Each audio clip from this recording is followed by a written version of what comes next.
Les layouts dans Qt. Après avoir découvert les widgets de Qt, il est temps de les organiser dans notre fenêtre. C'est justement ce que nous allons voir avec les layouts. C'est parti. Réaliser une interface graphique pour une application, c'est un peu comme jouer à Tetris.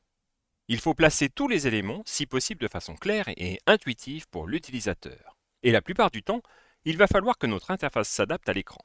En effet, suivant la taille de la fenêtre, il faudra organiser les éléments d'une manière ou d'une autre. Et c'est là qu'interviennent les layouts dans Qt. Ce sont des widgets qui vont nous permettre d'organiser nos éléments de façon simple et rapide. Ils vont en effet se charger de modifier la taille ou encore la position des éléments en fonction de la taille de la fenêtre. Et en plus, on peut les imbriquer les uns dans les autres. Avec les layouts, réaliser une interface graphique revient à jouer au Lego. Il existe différents types de layouts. D'ailleurs, nous avons déjà utilisé le QVBox Layout qui nous a permis d'entasser nos éléments à la verticale. On peut faire la même chose avec le QHBox Layout qui les entasse à l'horizontale. Mais le mieux, c'est sans doute d'utiliser le QGrid Layout.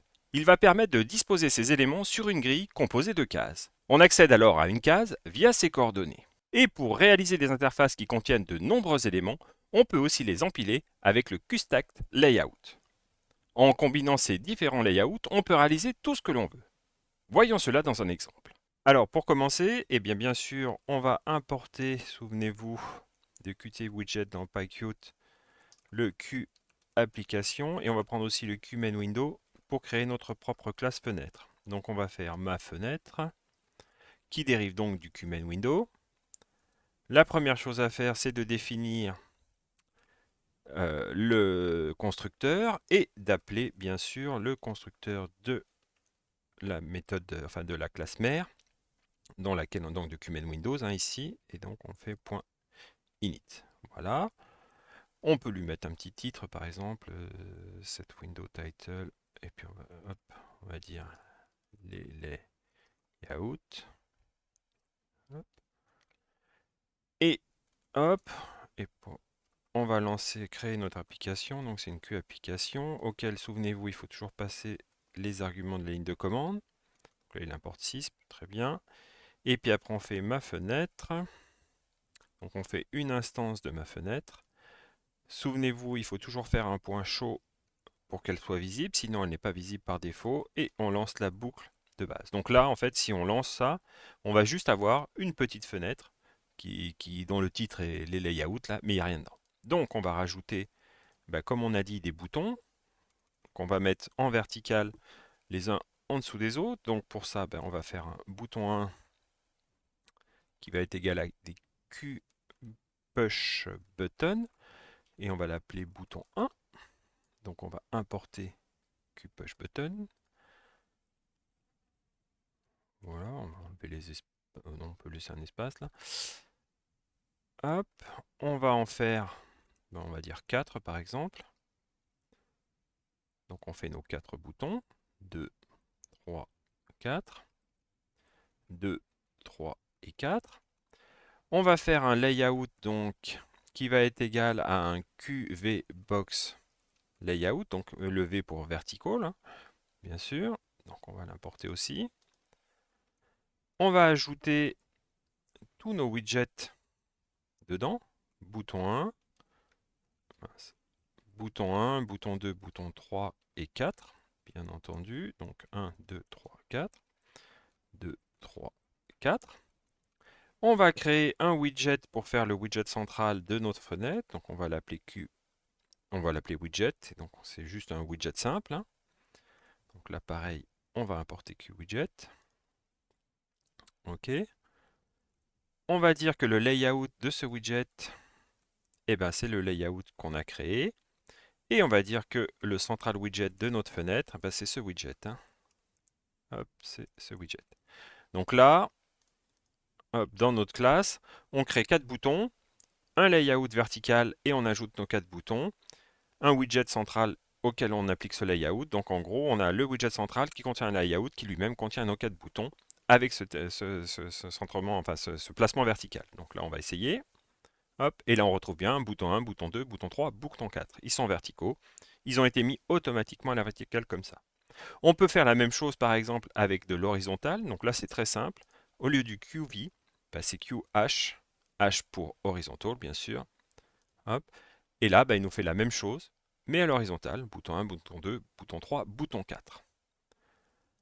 Le plus intéressant quand même, c'est de pouvoir utiliser les grilles. La grille sur Qt, elle s'utilise avec le QGrid Layout. Donc, bah, c'est ce qu'on va faire maintenant. Hop, ici, on va utiliser une grille. On va l'importer. Et comme je vous l'ai dit, en fait, c'est une grille composée de cases, bien sûr, et chaque case est accessible par ses coordonnées, sachant qu'en haut à gauche, c'est le 0, 0, et en bas à droite, bah, c'est le plus grand que vous voulez. Donc, par exemple, si on en place un dans le 0, 0, on peut en placer un à côté au 0, 1, puis un en dessous au 1, 0, par exemple, et puis, ou 1, 1, tiens, par exemple. Voilà, et le dernier, par exemple, on va le mettre en 2, 2, totalement au coin. Et donc là, en fait, Qt va s'apercevoir que notre grille, elle va faire 3 par 3, car les coordonnées de nos boutons, de nos cases en gros, elles vont de 0, 0 à 2, 2. Donc ça fait 0, 1, 2 en abscisse, 0, 1, 2 en ordonnée. Et donc si on essaye, hop, on a ça. Sur la première ligne, on a bien 0, 0 et 0, 1. Sur la deuxième, on a le 1, 1 qui est en plein milieu. Et ici, c'est le 2, 2. Et en fait, entre les deux, bah, c'est des trous parce qu'on n'a rien mis. Mais on pourrait mettre d'autres boutons. Et c'est là, à mon avis, le layout le plus puissant parce qu'avec cette grille, vous pouvez faire le gros schéma, on va dire. Puis à l'intérieur, vous pouvez utiliser des layouts verticaux ou horizontaux pour placer d'autres boutons, etc. N'oubliez pas que vous pouvez imbriquer ces layouts. Et le dernier layout qui peut être intéressant, c'est le stacked, qui va permettre de faire un peu des onglets à la mode d'un navigateur internet par exemple. Donc pour faire ça, bah, c'est pas compliqué, on fait un stacked layout, on va l'importer. J'ai oublié. Voilà. Et ici, bon, bah, bien sûr, il n'y a pas de coordonnées. Et donc là, ce qu'il va falloir rajouter, c'est l'index de la page que l'on veut afficher. Donc on va faire un set current index. Et on va dire par exemple, on va prendre le 2. Donc là, le 2, on va voir ce qu'il va nous afficher. Il va nous afficher un bouton. Et donc là, il nous affiche le bouton 3. Donc ici, 0, 1, 2. Mais par exemple, si on avait pris l'index 0, tiens par exemple, hop, il nous affiche le bouton 1, le premier. Et donc, on voit très bien que là, si par exemple on a un bouton qui vient changer cet index, on va pouvoir faire des pages. On peut faire par exemple des wizards qui vont passer d'un point A à un point B, puis à un point C, etc. pour guider l'utilisateur dans ce choix. Ou encore des onglets à la mode d'un navigateur Internet. Voilà, vous savez maintenant comment organiser vos widgets dans PyQt. Amusez-vous, expérimentez et n'hésitez pas à partager dans les commentaires. A très vite pour une nouvelle vidéo sur une question informatique en moins de 3 minutes.